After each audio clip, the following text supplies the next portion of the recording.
Okay. All right. All right. Here we go. I think Hey, we're locked in. Testing, testing. One, two, three. Okay. yeah, Thank you, yeah. everybody, for your patience. All right. We're good. Our technical stuff is locked in. And we're going to get started, family. This is Ras Angola Rafari. And I am Jenna, and welcome to People Talking Kali. Yes, thank you guys for tuning in. We have a very, very special guest here, as usual, on People Talking Kali, Mandala Rob Pagan.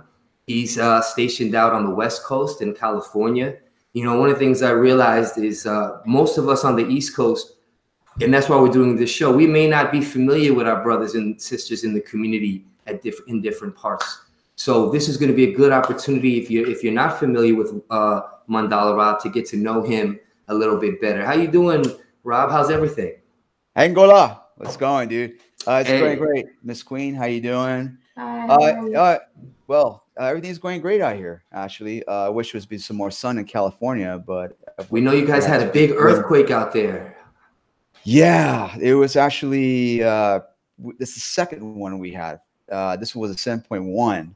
And it was kind of freaky because I was with my kids. We were actually in a movie theater called the 4DX, and the chairs that they simulate so you're like kind of like in a movie. They have sound effects and everything, right? Oh my So it was going on, right? And then it comes to a part where it's kind of like, okay, now they're talking, and all of a sudden the chair starts to move, right? Real bad, and then the screen shifted, like the blur out of it, and so I'm thinking like, what's going on? Is this part of okay? This must be part of the whole ride of the movie. And next thing you know, about a minute, 2 minutes after that, the ushers comes. I say, "Hey, everyone, we need to close down. There was an earthquake." Wow. And everyone's like, "Oh man, we thought it was the movie." That's So amazing. the whole time we were like this, and we're thinking like, oh, "Okay, we're in the movie because watching Spider-Man: Far From Home." So there's all the sound effects, movement effects, and everything like that. So yeah, that was pretty wild. I'm so glad everybody turned out okay. Yeah. That's amazing, though. Yeah. That's an interesting thing. I lived in California for a few years. I had one earthquake experience, and I was like, I'm moving back to New York. I was like, I'm done.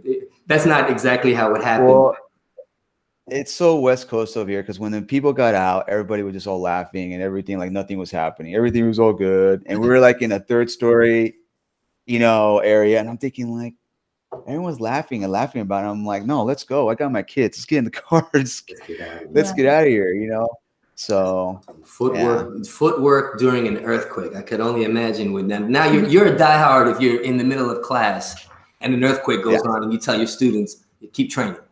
Okay. Yeah, keep training. Keep going. Don't worry about all that. Exactly. Okay, so Mandala Rob, I want to just share with the world. I had the good fortune of meeting Mandala Rob a few years back on the West Coast at Guru Danny and the Santos Academy for a GT seminar. Tuhan Jesse was there. Tuhan Mike Franciato was there. A lot of people were there. That was my first time at Guru Danny and the Santos Academy. And if you've never been there, it's like a living temple. There's just so much history and pictures and documents. So it was a great experience for me personally. I had brought some students out there. Of course, the Grand Tuhan was giving an awesome seminar. Jeffy Mata, the famous fight choreographer, even showed up. I don't know if you remember that, said some words. But Mandala Rob was also there in the seminar. And one thing that stuck with me, he was so serious. You were so focused. It wasn't disrespectful. It wasn't standoffish. It was just, you had an energy about you that was just, it was serious business. You were there to train, and we didn't get to communicate as much then, but it felt great, now to just kind of catch up with you and talk with you and to just kind of learn more about you. Because one of the things I took away from that was this serious work ethic that you have in regards to training Kali. So I don't know if you want to just kind of get started with a little bit of your background, where that came from, and just have us get to know you a little bit more. Absolutely. Yeah. Let's just start with the Santos Academy. It was an honor, pleasure meeting you there, bro. Real fun. I remember I was like, oh, there's Angola, because during that time, it was such a great time. And I finally got to meet you. And I remember you introduced me to your students and everything. And I remember I thank you because you were telling me, hey, can you train my students. And I said, hey, brother, you know, I would love to, but and I was being so respectful with me as a martial arts, but, you know, like there's Tu-Han Nick, you know, and you can train. And it was just me being me. You know, I was like, wow, that's such high honor to let me train students. But, you know, I was like, no, brother, you got Tu-Han Nick, you know, but that's how we met. I think that was the energy too. And we laugh, and it was just a wonderful connection that we had going there at that moment. Very short. Yeah, I don't even mean to interrupt you, but you're making me remember that my students had just moved from Philly to the West Coast, and they were looking for a teacher. Right. And your style, how you were moving, it was, even my students were saying that seems more like what we're doing. You know, we did, just to follow up, those students continue to train with Tu-Han Nick to this day, so that was great that you were able to pass them on to that, and they're still in the Kali world. Yeah, thank you for that. Thank you for reminding me of that. Yeah, You're very humble about that. Yeah, absolutely. Yeah. So let's go back. Yeah. So how I started in the martial arts was I grew up in the city of Carson, California. Now I noticed that, you know, Rubio from Funker Tactical, he's talking about Stockton.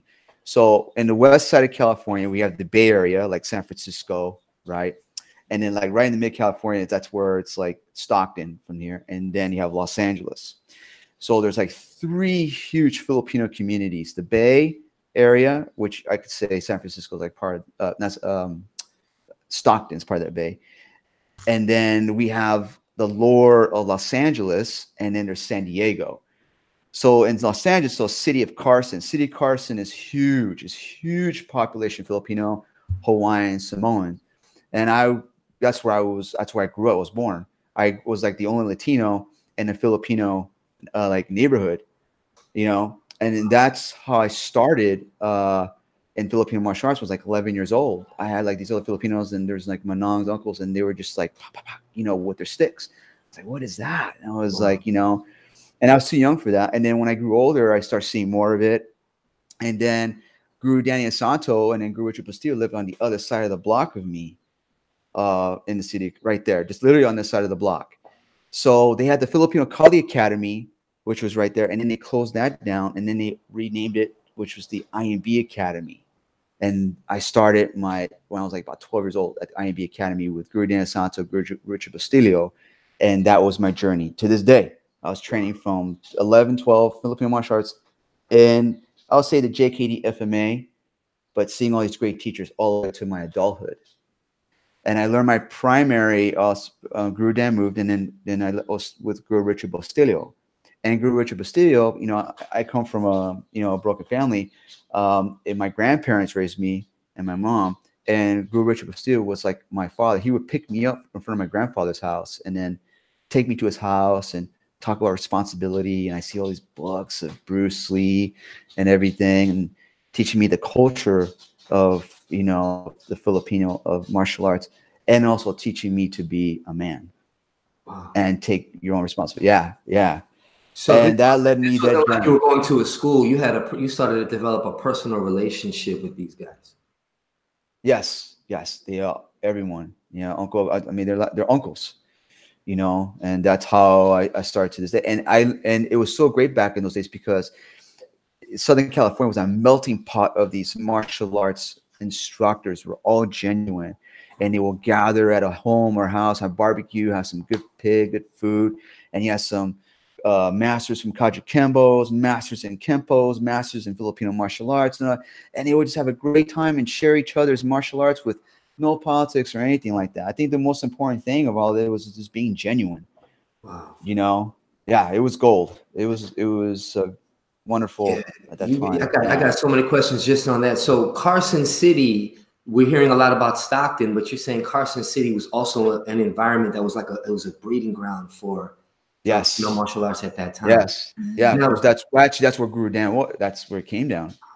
Now, being a Latino in the Filipino community, was there just you know, if you could just briefly, what was that experience like? Was it welcoming? Was it did you find a lot of cultural similarities? Because I know they had, you know, there's some Spanish that's worked into the language. You know, there was some little bit of, you know, because the fact is, you know, I was not Filipino. You do have that, you know. But then there's also that they just embrace me, and I take it for what it is. And I understand both of their culture and everything like that, and being brown too is, they were just like, hey, and they were welcoming on that. But no, there's actually there's tradition. So some are it's interesting because like in New York, there's all Boricuas and Puerto Ricans there, right? And my identity was more like with the Filipino. So that's why to this day they're like, oh, you're Filipino, than I am as Puerto Rican, Yeah. So it's really interesting when you say that. But I was blessed to experience two different cultures, and understand the Filipino culture. But there's sometimes when I was young too, I wanted acceptance from my age group to say, hey, accept me into, like the Maharlika Club, or like, and some of them were kind of like, and some other ones didn't kind of fall into that. And they're like, no, you don't need that, bro. Just come hang out and chill out and everything like that. So it's there's traditional, and then there's also people that are just a little bit more on the modern, but it was at the end, they were all family. And I respect that. Yeah. Did you know at the time, because I was raised in martial arts too, meaning that I trained from a young age, and I didn't know that the people who I was training with were like, groundbreaking martial scientists, because this idea of the academy was booming in the 70s and 80s, and I didn't know that these were like, legendary martial scientists. Did you know as a child, or were you just like, oh, these are people with my No, I was just like, I went on the ride, and Guru Richard Bustillo was like, get in the car, let's go. And then we're like, where are we going? Just get in the car. Let's go. And then we drive. And then he's like, hey, what's up, Richard? And then these guys got the old Hawaiian shirts on, and everything. And I'm like, who are these guys? And these guys were like giants that set stones in the martial arts community, within the karate world, within the Kempo world, within the Filipino martial arts world, within the Chinese Kung Fu world. I mean, like, I don't know if you're like Arky Wong, like, giants in the Philippines, in the martial arts, Chinese martial arts, and even the Japanese, and like and Aikido, like these great ones. And what's the beauty about this? There was Chinese, Filipino, Hawaiian, Caucasian, and they were all like family. There was no like bittery or nothing like that. They all respected each other in their own realm, dude. You know what I'm saying? But they all shared. Yeah. There was no like organizations or anything like that at all. It was all about family. It was really about the Ohana. That's what it was about. That's what they call it here. Wow. How PTK, where did that come from? How did your journey from FMA guide you into this system? Well, again, I trained from, I guess, all the way, in the JKD FMA, and then like around 22, I went to the Army.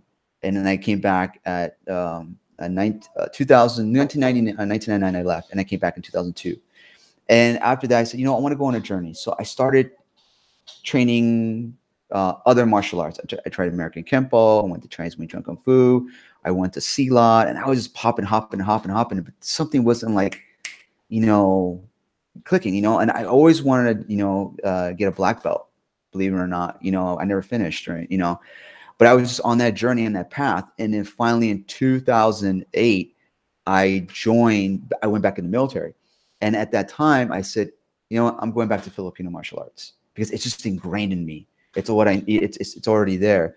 So I said, if I want to go back to Filipino martial arts and I was going to go into the Army, I wanted to train something that was a system, not concepts. I wanted to train in Filipino martial arts that had a solid foundation. So I said to myself that I met Gren Tuangahe. I seen him in seminars when I was a kid, and I remember with the knives and everything, and I remember Piquillo Tertia. So that's how I started in Piquillo Tertia in early 2008, because it fit right in going in the military, and it had a solid foundation. It was a system. It wasn't a constant mixing of 36 styles or things like that, or from other things. I wanted a set platform. And at that time, and that's what I did. And I went to Piquillo Tertia, and then I've been training from early 2008 till now. Wow. Well, first of all, thank you for your service, and not one time but 2 times. So thank you for that. And no, thank you. Yeah, I'm humbled. Rangers lead the way. That's all I gotta say. Yes, yes, sir. And I mean that respectfully. So when you wanted to train in 2008, was it like I have to find the school, I have to find an instructor? Was it, you know, I'm just going to try to attend seminars and meet GT personally? How did that? So, so just a background. I started with at PTKGO with Tuhan Tim Wade, and there are three primary instructors: Tuhan Tim Wade, Tuhan Manuel Total, and Grand Tuhan Gahe. And as Tuhan Tim Wade, he's a fantastic instructor, as so is Tuhan Ramel. They're all amazing, fantastic martial artists especially within the PTK community. They're out there. But that's what's my primary. How I started with that was I typed in PK Tertia, and then PTKGO came out. And then I called up Tim and Tuhan Tim, and we just hit it off. And then next thing you know, I did the best of my ability. He would send me like, you know, some stuff, materials to study. And I've been out to his conferences and everything. And I also bring GT out later in the time over into Fort Lewis, Washington State, because I was stationed at Fort Lewis. That's how I was, man. It was just diligent, hard work. You know, I didn't have the opportunity or the luxury at the time, like some other people do, could just keep, you know, going around and training with other instructors. I urge everyone to actually do the best you can to train with your teachers if you can get out there. But at the same time, you got to do your homework. So it was more anything like a lot of homework. I just took notes. I did what they said, and then I started getting outside of the box, and then start talking principles, which was a new term for me, because at that time in martial arts, it was about technique, right? In the old school. Now, principle was a new term, and I started getting more principles, and I started understanding a little bit. And being in the military, that really actually opened my head, because we were learning about principles and more techniques. And so it really fit together with PTK in the military. Yeah, coming in principles. But I got Tuhan Tim a couple of times. I stayed at his place when I was in Texas. I've been to two or three conferences, and trained with all these great guys. I went to the first Grand Alliance when it was held in Texas. Yeah. I went there, and then I had Tuhan Ramel. I came out to Washington State a couple of times, which it was awesome. It was great, fun, good training, and I brought GT out to Seattle for the first time out there. Now, did you continue like training in the other systems as well, or did you just devote yourself to PTK? How did you? At that time, so when you go into a huge system like PTK. This is just me. You get as Guru Dan says, you know, get a foundation. So train in the system for a bit in PTK, you know, like PK Church, because it's a huge system. Train it for a while until like maybe once you start establishing and really, you know, like in your maybe third year, fourth year, and everything, then by all means go ahead.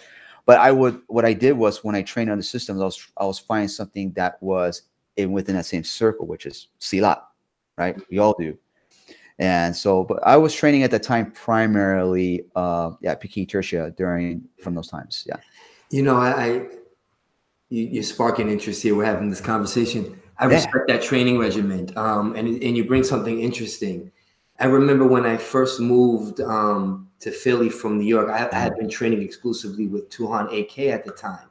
Mm-hmm. But now that I was away and on my own, like you said, I realized it's on me I ended up spending more hours training by myself because I wanted to stay sharp than I actually, if I like logged it. And when I think I took for granted, I could just go to the class. I would train on my own, but it wasn't until I was really on my own that I developed that discipline to self-train like every day. Right. And then right there, you learn self-discovery. That's why when you get promoted, right, GT says, now you have to live up to it now. Right, you have to live up to that responsibility. So you train, and everyone has their beautiful expression of PK Tertia, but it's there. It's there. Yeah. You know, and I think that's the most beautiful thing. It's just hard work. Yeah. It's not going to come to you. You know, you train. It's like 1,000 strikes. You know, angle ones, angle twos, but not just 1,000 strikes. But you really got to understand the principles within its methods. And and ask questions. I mean, you have the online now community, you have the, you know, the brotherhood and the sisterhood in there, and, you know, we all have questions, you know. Right. I can ask you. So, you know, like, hey man, hey, this one method, and then we figure it out together. That's Pikhi. That's me. That's Pikhi Tertia. Yeah. So you didn't feel the pressure to, oh, now I have to join an organization per se, you know? Oh man, you know, I'll tell you, brother. It wasn't real. Actually, no, it wasn't really pressure. I just made the decision. So, like, I mean, I understand like what happened in PTKGO with 2 on Tim and between GT. And the thing, as I tell for everyone, is as students, you keep training. Don't worry about that stuff. You keep training, and that's the most important thing. You know, if you have your teachers, you know, you stay with your teachers and everything. Like, it doesn't have to be a head teacher. It could be just like a middle teacher. But the most important thing is that you keep training. You do not get involved. As instructors, we have a responsibility not to get our students involved with that. What's more important for me is the value is in their training, and that's what it should be, 100%. And with the GT, you know, that, you know, I already made a decision, to bring our GT to Seattle. I brought him into Seattle, and then that situation happened. But I'm a man. I stick to these decisions, and I brought him out. Yeah. When I brought him out, you know, of course, there was a lot of, you know, decisions people did not agree with in that organization. So they you know, decided to, like, maybe I wasn't fit because I brought the old man out, and they were missing a huge picture on that, in my opinion, on that one, and so forth. So then I stayed with GT up to the, you know, Grand Alliance, and then of course then Paulo Rubio.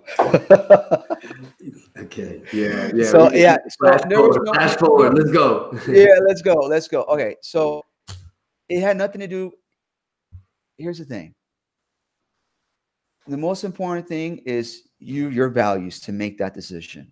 Okay, I shouldn't be like, oh, what do they think? What are they going to think? What are they going to think? No, man, brother. It's all about the love. You know, you do what you do, you know, and you live by that. As GT says, never look back. You keep looking forward. And that's what I have done. And I stayed with the Grand Alliance all the way through. I have met, you know, good people, great friends, you know. Yes. And then next, you know, another positive community came in my life, and that was Paulo Rubio. And how I met him was through, you know, just Facebook. He asked, like, hey, is anybody going to come in, and anybody in LA? Because I'm going to film the Machitas. And I was like, yeah. I tipped him, like, hey, I live 15 minutes away from Loyola Machida, the UFC fighter. The karate, yeah. The brothers, correct. Yeah, the Machitas dojo is like 15 minutes from where I'm at. So I said, I know all the good Mexican food. You don't need no. Oh, by the way, if you want some good Mexican food, you come out here. I'll show you the good Mexican spots, not these big restaurants. Yeah. You know, good tacos. And so that's what happened. You want to know about the dojos? I know all the dojos. So then a week later, he sends me a tune. We FaceTimed each other, and he says, how do we know each other? And I said, PTK. And the next thing you know, we just hit it off. We hit it like bros, just like me and you. Right? We're just, bam, we're hitting it off. Came here, and the next thing you know, he goes, hey, just to let you know, we have to pick up Jared tomorrow morning. And I'm like, Jared? And I'm like, yeah, Jared, man. I'm like, Wahangi? Yeah, Jared Wahangi. I said, bro, you didn't tell me Jared Wahangi. Wait, Jared Wahangi's in LA. He's in LA right now. Yeah, he's in Torrance. I'm like, get out of here, dude. I'm like, oh, man. I was like, okay. So I already know the whole situation is going on. And I was like, wow, this is interesting how the universe is, like, you know, making this happen. Mm-hmm. So next thing you know, I was like, oh, let's go. So I said, let's go. I met him, and I met Jared Wahangi, and we just hit it off. Great down-to-earth guy, you know? And so next thing you know, he goes to the dojo. We start filming cheetahs. And next thing you know, I go to Tuhon Jerry. I'm like, hey, Jerry, you want to do some Sabayan? Yeah, let's go. You know, we go Sabayan, and then next thing you know, Papa was like filming the whole thing, and that was that. We got that's when. And then we were talking the whole time, and he goes, hey, man, you sure you want to blast this video? I said, let's go. Let's do it.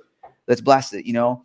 out of respect, I put, Grand Alliance Under Mine, a caption, and you put PTT and Jarrett. But when that video came out, man, everyone in the PTK community was talking. Yeah. Good positivity and some bad stuff and everything like that. But what came to it is GT kind of got, kind of blocked me out in a way, but what I gained from that is you're going to lose something or you're going to gain something. And what I gained from that was a brother named Paulo Rubio, a friendship. Does that make sense? And this whole, and then this whole close circle came down to the Legends of Kali. Okay, let's talk about it. Legends of Kali, for the viewers, this was a big event in Las Vegas recently with Guru Dana Santo and GT. Yeah. Rob, you were out there. Yo, it's there was a lot of information. There was a lot of energies going pang, pang, pang, pang, pang. It was just like, it was a truly amazing event to see these two giants training under one roof. And I will say this, that when we went there, it was closure and it was peace and everything it was all good. It was good. I reconnected back with a brother, named Tuhan Jesse. We had a little miscommunication, but it came to that. It all came to that. Once we got Legend of Kali, we're just like, yo, we're just like, all good. And then I learned a lot by myself through my journey too, as well. We finally met, and then finally, Paul Rubio got to meet GT, and then just everyone just had a good time. We just had a great time. Yeah. So much is just like sitting down, breaking bread, and just talking. Right. Yeah, just talk. Yeah. And I also see that, the beautiful thing about Kali, and I always will say it, is that, like any, organization that, has a certain integrity behind it, everyone can regard each other as brothers and sisters. And I think that's wonderful.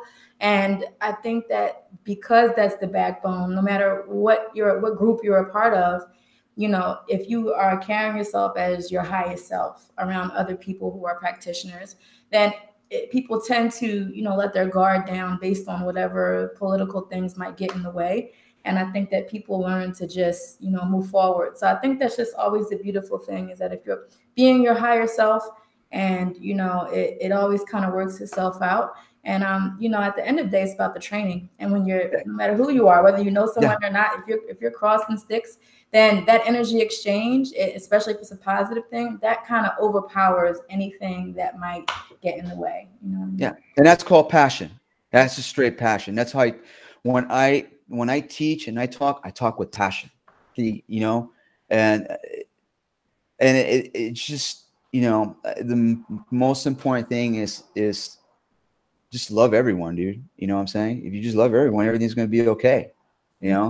That's just it, and at the end you're going to lose friends, but at the end it's going to come back. It's all going to come back and everything, but never stop training. Always keep training. That's our motto. Mm-hmm. It's definitely that over here. You feel good, you train. You feel bad, you train. You're sad, you train. You're happy, you train. The training, that's the bridge. That's everything there. Yeah. We got, I just want to always acknowledge, we got some people that chimed in, Mandala Rob. We got Florida in the house. Florida's a huge support. What's going on, Train Kali? You got a special shout out from a brother named Jet Pugai Guru Rob. I can't see. He's from OCK MMA. Yeah. Ricky Nance was reminiscing about the time in Awesome that you said. Brother Ricky, I owe you a shirt. I haven't forgot. Don't give up on me. They're out of stock right now. Just speaking to Brother Ricky Nance, another good individual that I met at the Grand Global Alliance. Possibly, I think you went to the first one. I think I might have went to the last one. Yeah, you went to the last one. Yeah, I went to the first one. And that's where I met like RV and everybody there. Yes. Yeah, I met Jeanette there. It was great. That was actually really fun. Wow, what year was it? What time was that? I think that was 2000. I'm gonna call it 2010. Wow. Yeah. 2010. Okay. So I remember it was about it was about I think 2010 or 2011. Don't quote me. And that's where I first met Tuana Paul Ladra. He was my roommate in a cabin with Greg. Yeah. those events brought so many people. I mean, same 2014, there was brothers from the Midwest and the East Coast and people from Florida I had actually met some of the my good friend Richard Howe. I had met his students even before I personally met him because of that. That event was huge, man. You know, I remember the first time going to 2014, it was like, you know, done a couple of seminars, you had trained, and then you have this is students and mandalas and instructors. That's what really locked it down and geeked me out in PTK. That's and wow, that was okay, but we're moving forward. I got nostalgic there for a second. Let's go. I know you got questions. Let's go. Yeah, so what's going on now with you on the West Coast? Do you have a school? Are you know, what's your plan? What's your vision with PTK? Well, my vision is always to propagate and promote the Filipino martial arts, and that's have always been. So right here in Los Angeles, it's a little bit different. Right now, I'm just doing like workshops and study groups. That's what I'm doing here on the west side. But the main is to gather like all the PTK teachers are out here in SoCal. Like there's Rodell, there's Rolly out here. We also have Tuhan Nick out here as well. Myself, there's a couple other and just bring everybody together, and that's the whole to train. Actually, I did a workshop a couple of months ago, in this workshop, and I brought Rodell and Rolly on board and introduced them and everything to say like, hey guys, look, here's Rodell. He's from the San Gabriel Valley, and then here's Rolly from here and everything, because this is not about me. You know what I'm saying? This is about Peking Tertia. So Peking Tertia is huge.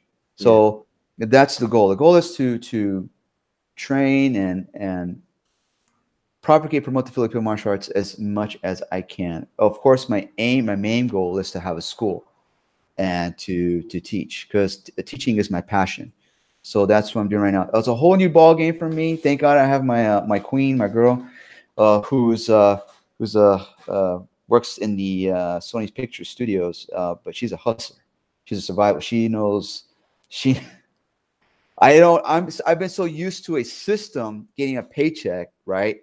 And here's the first time I'm doing this, and it's like, whoa, like, you know. So it's really, really different a journey, but it's been really exciting. So. Like again, it's to take Peking Tertia now, you know, so take it out there, and with the, you know, now with the, in PTTA. Brother, we're gonna support you. You know, we want to hear of your journey. You look like you spar a lot. You like to spar? I heard you spar without equipment. Can you elaborate on that? I try not. Yeah, I can elaborate. Like so. Everybody has their different when they have with GT, you know, they train with GT. With me and him, we spar like literally, like no gloves. It's scary, but he's teaching me something there, you know. So I don't spar too much without the gear. That's kind of crazy, but we put the mask on, of course, you know, because we want to play safe. But what's going on with that is we do, which you do it too, is called distance sparring. Okay. And the thing is that, you know, when people put on the gloves and then they put on the mask, right? You have to think at the same time. You can't be too complacent, because everyone's sort of like whack, whack, whack, whack, whack, whack, whack, whack, whack, whack, right? But once you take the gloves off and everything, now it's like this now.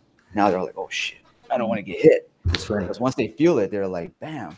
So what I do is I teach what you call like distance sparring first, and then we gradually will get into the contact sparring of it. And then when we teach sparring, you know, we want to teach a little bit of accuracy, teach, you know, ranging all and so forth. So that's the good thing. But yeah, I do like to teach without equipment. This is sparring though. That's good. That's a good thing. Yeah, you gotta feel it to believe it, you know, that's for sure. Oh yeah. You know? But I fractured a couple of I don't want to speak in. My fingers have suffered just a few times going without gloves and sparring. I'm cracking them now, reminiscing. I think everyone. I think what Guru Daniel Santos says, you know, back in the young days, man, you know, we did that. Now I think about it now, that was so stupid. You know, I appreciate the lessons, like you said, though. Yeah. Yeah. Because you have to be safe. You gotta be safe. You know, I mean, we get it. You know, but you gotta be safe. But don't be too complacent on, you know, when you have the equipment on and start whacking each other. You know, you really got to. That's why GT says, you know, targeting, accuracy. You know, you want to hit here, there. That's right. But I do tend to like to go without. Yeah. So I think do you have a son? Someone chimed in that said Dad. His name is Evan. I don't know. Is Evan giving you a shout out right now? Who? Evan? Yeah, somebody, maybe it's just another person just messing around. Somebody, Evan, just said Dad with the question mark. I said, hey, you know, but that just gets me to bridge that Mandala Rob is a father. You know, you got to meet our daughters not too long ago. We force them to train every day. You know, we try to weave training into their lifestyle. How about you with the family? Do your kids want to train? Do you encourage them to train? Do you force them to train? How does that go? I think as being old school, if you're born from a martial arts family, you don't have a choice. Respect. My kids are gonna watch this video. It's like it's because you're passing it down. It's like, you know, that's just how it is. If you're born into a martial arts family, you know, it's just, no, you're gonna train. That's just it, you know. And I just come from that old school mentality. But no, so my son, whose name is Frankie, is a 14-year-old boy. He was born 1 pound 10 ounces. He was born with brain damage, with a bleeding brain. So he trains. I've been training him since he was 5, and he doesn't know the like, you know, 1, 2, 3, but you give him a stick, and he will swing it, and his stuff gets really wicked. He's my training partner because he's the only one that doesn't operate in rules. He just like, so it forces me to get out of the box, like trying to do these, and I'll be like, oh, okay, oh, well, that's different, you know. And then I see the principles comes from there. Yeah, he's unorthodox, but he trains. But yeah, like he actually, in fact, he met Rodell. I didn't film it, but he met Rodell at the beach just two weeks ago. And I said, hey, Rodell, have a go at it with my son. Yeah, okay. Yo, Frankie, my son, had him pushing back on defense the whole time.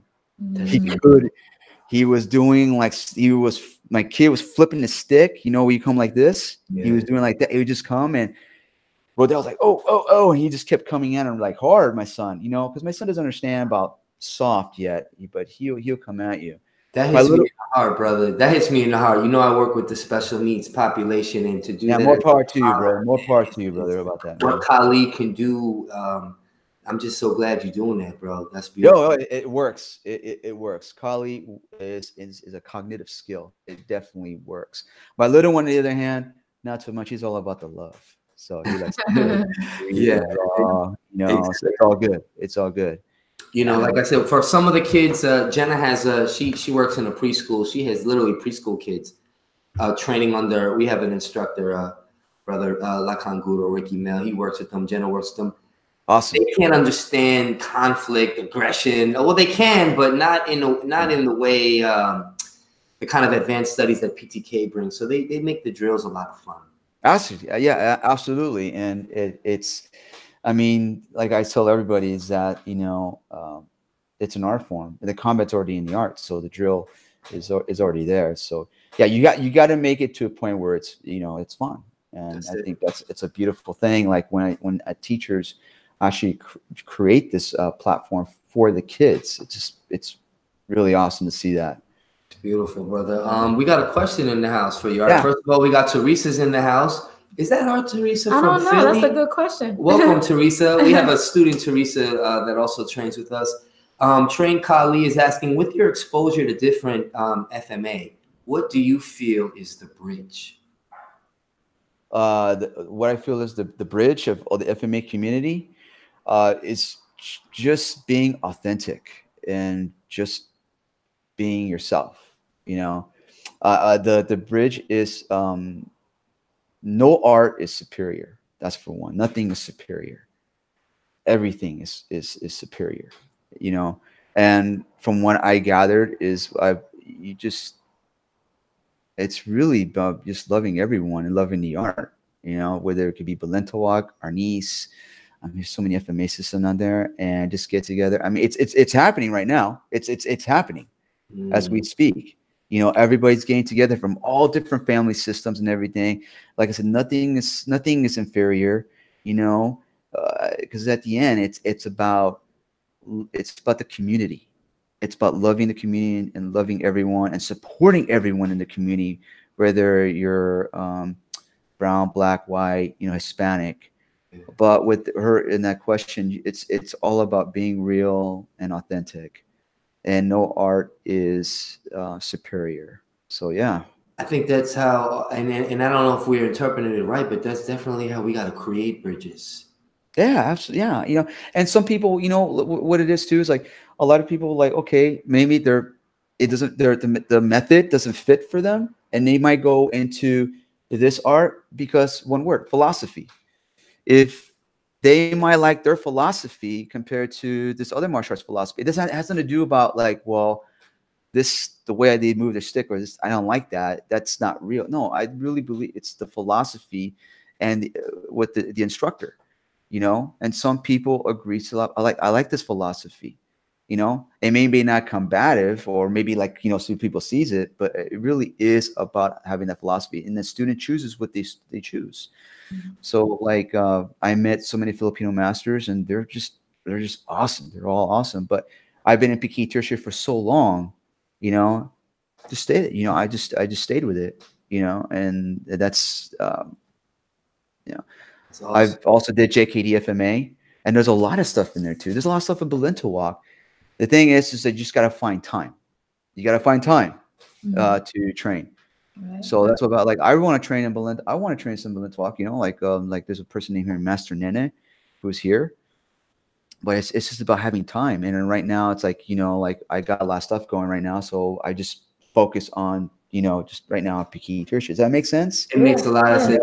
You know, right, exactly. But for students who are exploring and are just students, by all means, travel. Yeah. Learn from a lot of FMA instructors, because there's some things that you might like that maybe we don't have. You know, right. That's a philosophy. Right. You know, speaking of like students and teaching, you know, today in class we have a Sunday class, and okay. Sometimes we split the groups up, and I'll work with one group, and Guru Angola will work with another group, or sometimes we'll just all, you know, work together.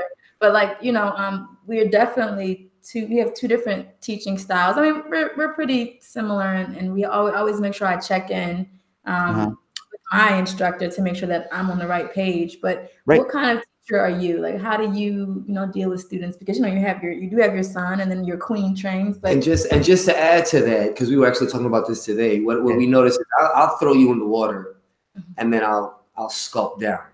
Okay, you see. Whereas Jenna from the very beginning this is the movement, this is what you need to do, stay on track. You know what I mean? And both of them are effective, and our students get the balance of both. So that's kind of what our style was, just to preempt the answer to that question there.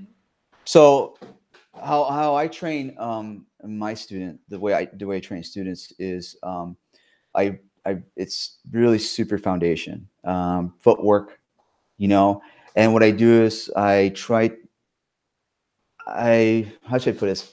As an instructor, right, you have to assess, right? You look at each student, right, and then you have to assess, and then you have to also look the vocabularies, how they talk, right? Because some computes it differently, right? Hey, think of it like this. It's like that, right? But if you say it to another student, they'd be like, they don't, you know, and then you say, no, think about it this way. So you got to have a way to assess your student, and you have to have a different vocabulary for each student, right? And then they'll be on the same page. You know, that's how I train my students. And so I did start off with a very foundation with the footwork, a lot of it, angle ones, angle twos, right? And then I build the principles from it, and I just progress little by little, and I stick everyone on the same page. What I don't do is I don't throw so much stuff out, and then they want to pick it up, like that's a little bit too much. But what happens is that they get a little bored, okay, and it's okay. This is what's happening. And then when you show them what's happening, they're like, "Whoa, that's what we're doing." It's like, "Yeah." And then it'll be like, "Okay, let's go." See, so you got to give them a little bit of, you know, a little bit of effort, you know, and stay on the same page, and all of a sudden everyone's on the same page. That's right. Because my stuff can be a little bit, when I teach, it could be a little bit boring, but then once I give a little bit of the light, then they'd be like, okay, they're motivated. You got to give them an incentive. You got to give them a little bit of incentive. But they're all on the same page. Now, once they start, now here's the part. Now, once you get into this level, and then you bring in other students, right? Now that's the part where you're gonna have to separate now, right? And then now you got to teach on that, and that's the part where now you're gonna be like, okay, I'm gonna have to get an assistant instructor. I have to get an instructor with me, you know, because the hardest part for me was that, and I think this is for every instructor, is when you have a study group, right? You get them on the material, right? And then next thing you know, you have people come and go, and then next thing you know, you have to start all over again, kind of like you had to go back that because you got your students all the way up. But is it fair to them to take them back to there? See, so that's why it's like, that's why it's so good. You two got partners. Yeah. See, you know, that's a really awesome thing. We're blessed here. I hope a lot of instructors and students are listening to, because we're taught, and this is how I am, and even special education, as a special education teacher, how Jen is with the children. Everybody, first of all, learns differently. You have to know different ways to present the material. For different students. And even though I said I have one style and Jenna has a particular style, we do have to make modifications based on how the student learns. At the same time, we try to empower the student, know how you learn also. Know what's working for you. Know how are you retaining the information? When is it coming faster? When isn't it? What is your life like outside of outside of training? So I really respect that you were saying that you have like a different language, which is what you said. Correct. Depending on the student. That's beautiful. I could tell you from experience that when we first tried to get this group off the ground, it was similar to what you said, where people are coming and going. Kali wasn't big in Philadelphia. So for us, it was really about the incentive, and the inspiration was getting a few people to say, look, this is you. We're trying to build a core here. Right. And it's just, the core was literally Jenna and another one of my students for a long time. And what ended up happening was it wasn't that they had to go back in material. That other student is a Lakan Guru now too. They got practice, they got extra reps. It was a challenge for me to the point where they could actually instruct, but it was a creative challenge to try to find ways to get new people in, keep them engaged, make sure I'm feeding the new students. There's psychological tricks too, where it's like, okay, new student, you just do 1s and 2s. Now you're going to see what I'm doing with the advanced student. That's going to be like, oh, I want to get to that. That's it. Yeah. And there's things that everyone just has to do. I teach like an all women's class, and they'll be like feeling self-conscious because they're like doing like the basic things, and I'm like, no, even the 2Hans, even masters have to swing a 1 and 2 1,000 times. Everyone has to hack 1,000 times. Everyone just has to do certain things, and if you're not ready to do that, then you're not really trying to advance yourself. It is. And then once you see the incentive, and then it's like pack, and then they're like, oh, and then they're like, okay, now we're ready to go. They're like, okay. And also what I do too is, for other people coming from other martial arts, I use a reference points. So that's another thing too. So a lot of people that comes from like another FMA background or CLAP background, and I always say it is what it is, so there's no secret. If you did this and you're saying, hey, Dad, look, it is what it is, so because everyone tries to be distinctive. They're like, wait, that's a CLAP, that's a CLAP carry out, this is a carry out, this is a short like a short on out extended outward block out, there's all these, and I said, look, it is, that's it. So you had a similar joke where someone would like do this, and then if Angola does like an angle 1, someone like, oh, that looks like move 3 and a different system, and then Angola would be like, no, it looks like an angle 1. You know, And then, so but I ended up not discouraging it because I ended up learning. Oh, people who are newer, they're just making the comparison. They're trying to find patterns in their brain. Right. So, it's like you said, I always say, if you come from another art, you don't have to lose the art with PTK. If anything, it's going to enhance it. I try not to get competitive. Anything is wrong. But a lot of that time, what you are saying is true. Okay, if you want to, but it's not a block. It's a different kind of concept with a deflection. Right. It's what you do. So like what I would say is, okay, say a person comes from the Inosanto method, right? And he come train with me, right? And I said, okay, then do start doing Sabayan. It's Sabayan, right? So what I do is I was like, okay, you're already doing Sabayan. Like, what are you talking about? Like, you're already doing it. Like, watch, we're gonna do Puño Sembrada. Okay. So we take the Puño Sembrada, right? And then we did the Sabayan, and look, I'm gonna look at this part, and I do that, and they're like, oh dang, you're right. And it's just boom, it's already there. So that's what by how you take the reference points of that. Yeah. So then they feel like, oh wow, then and also it makes them feel like they haven't wasted their time or energy in this other art before, and they have this, so they have nothing to do with it. So that's right. Yeah. I know you're a true instructor because when that light bulb goes off for the student, it's a joy. It's a true joy. Yeah. It means you've done your job. Yeah. You've done your job as an instructor. Rob, I just want to say, I'm looking at we have some more people chiming in. We have somebody from Mad Systems chiming in from Tasmania. Oh, okay. Tasmania, respect. I don't, I want to hear more from you. What's going on in Tasmania? You got PTK out there? Thank you. So by the way, thank you for everyone coming on board out there, listening to watching this. I hope it's not boring. So this is from the PTTA, part of the PTA community. We got this PTK in Tasmania, folks. Okay, yeah. I'm loving that. Believe it or not, they're all over the world. They're everywhere, and that's definitely a community right there. Yeah, so thank you from Tasmania. Send us some more information. Yeah. We're also members of the PTTA. We support Suhan Jared Wahangi, obviously, and so we're gonna connect with you guys off camera. That is our student Teresa that chimed in, and we got Morgan from Citadel Combat Arena. Suhan Belton, he's chiming in also, and he was just acknowledging about training Balintawak as well as with Datu Kelly Woden as well. I guess he was talking about that earlier conversation about. Oh, Datu Kelly's awesome, man. Dude, I met. So it's really neat because I'm such a martial arts. Sorry to break in, but I'm such a huge martial arts fanatic. I'm a fan, and I always know who's who. And Datu Kelly is like literally one of the old school, like hush hush, like down to earth. Dude, I met him at Fort Lewis, Washington. It was really funny. It's a quick story. They had the last showing of The Bladed Hand, the documentary, and it was at University of Washington, right? So everybody had a table. I had a table there, and I know it sounds pretty ancient here, but I brought this big TV with me, dude, instead of using a laptop.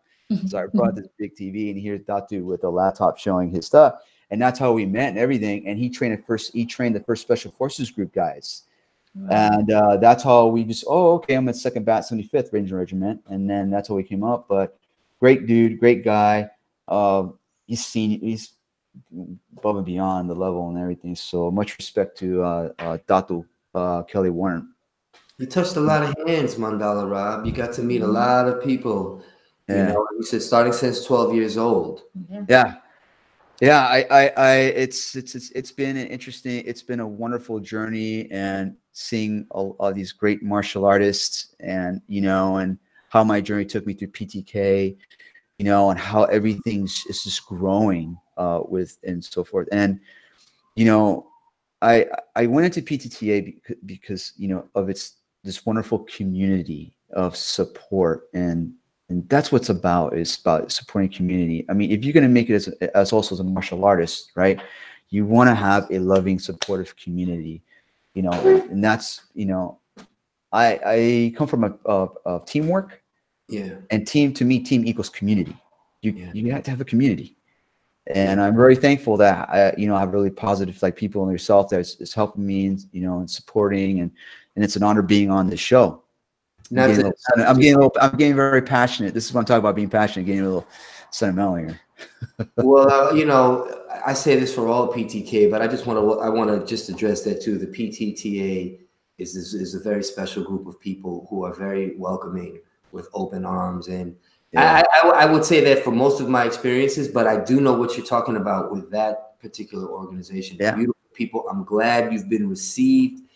We're going to support that. Tasmania reached out. He said he's got a study group, and this is how we start to build and to connect.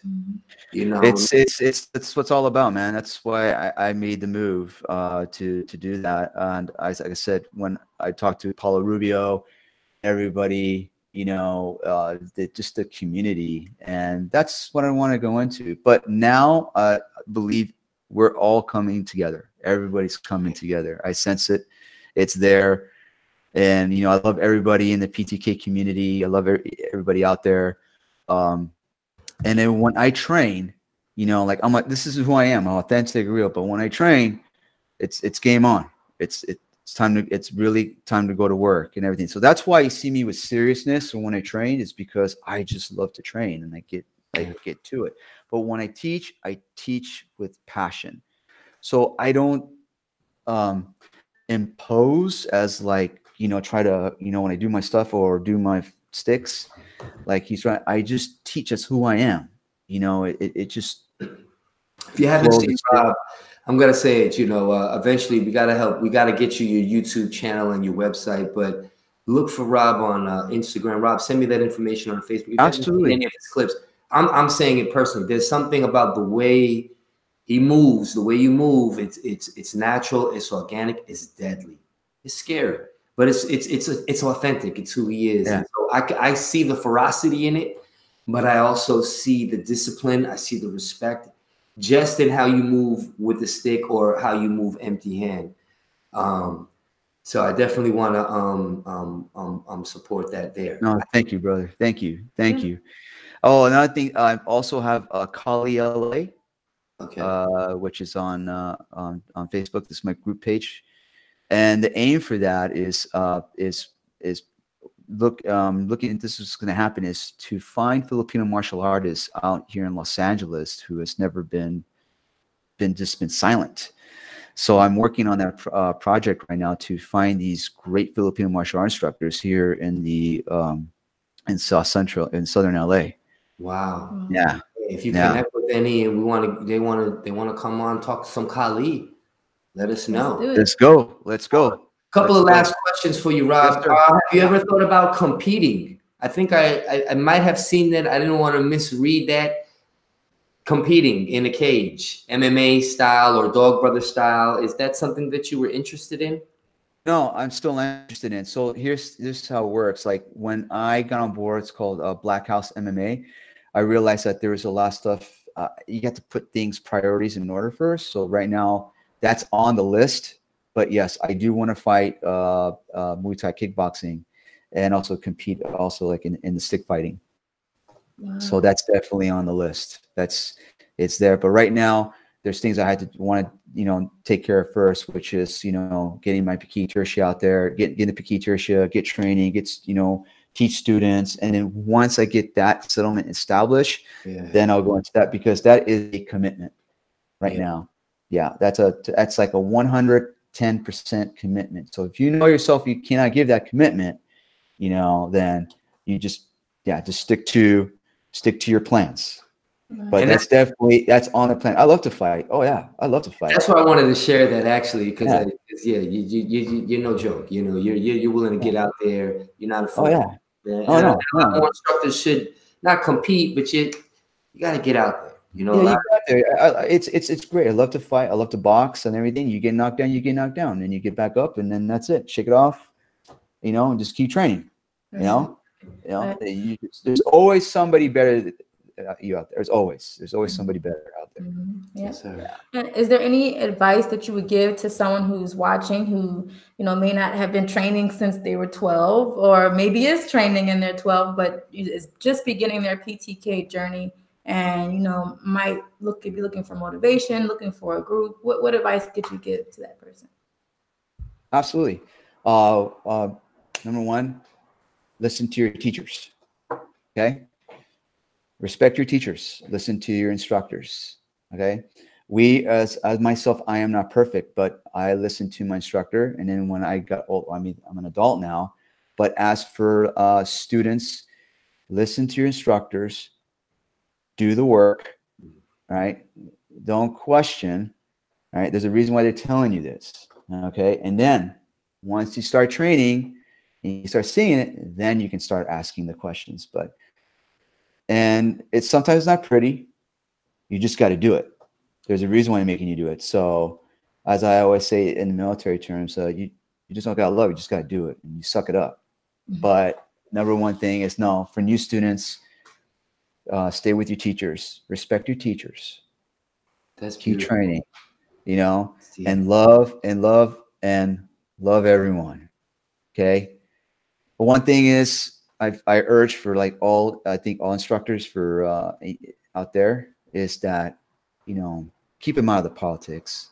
They don't need that, especially these young generations coming up right now, and also mid generations. They don't need it.